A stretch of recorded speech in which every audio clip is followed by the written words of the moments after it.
The exercise of the week this week is a 3-point dumbbell row or a bent over one-arm dumbbell row. We absolutely love this exercise. And it's especially great for people who are dealing with shoulder injuries because it allows them to get through a full range of motion with their shoulder, and yet we're not taxing the front side, which is often pretty painful for anyone with shoulder injuries. The other thing is that you can get heavy as hell on this exercise, even if you haven't been training for a long time, as long as we get the setup correct. So let's talk about the setup and the cueing, the coaching cues that I would give you while you're doing the exercise. And then at the end, we'll touch on some accommodations we can make depending on any pain or mobility issues you're experiencing. So in terms of equipment, all you need is a bench and a dumbbell. The dumbbell, depending on what set you're on, you can start light, complete your prescribed reps, and then over the course of doing your sets of these, you should challenge yourself to get really heavy, where your last 2 to 3 reps feel super challenging. For setup, normally what I'll coach someone to do is stand right in front of the bench, take a really big step back, feet are wide, and then they're gonna fall forward onto one hand on the bench. We call this a 3-point dumbbell row because right now I have 3 points of contact. My hand and then each foot, that's 3 points of contact.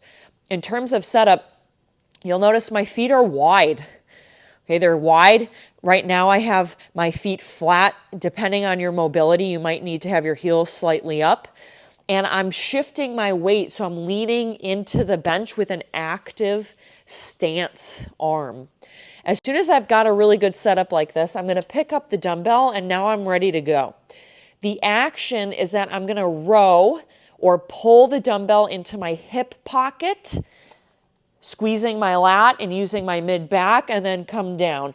Row, down, row, down. You'll notice as I do this movement, nothing in my trunk is moving.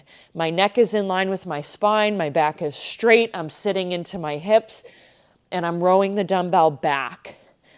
Sometimes some of the things I end up coaching people on is where they're rowing the dumbbell. So instead of pulling back, they're rowing up, and that puts a ton of strain on the front of the shoulder, and it's not working the muscle that we're trying to work, which is back here in your lat.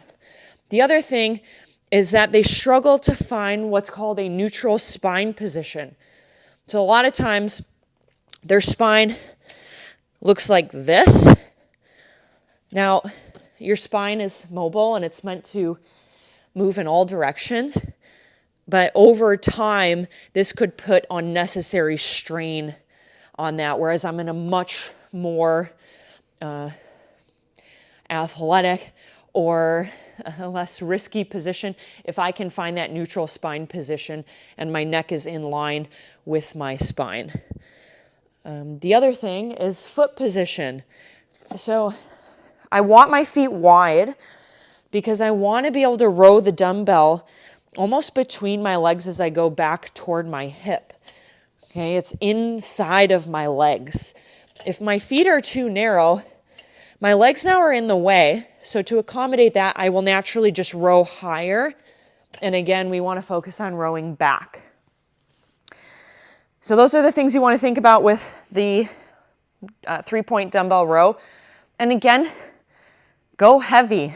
Okay, we normally prescribe these in anywhere between 5 and 12 reps.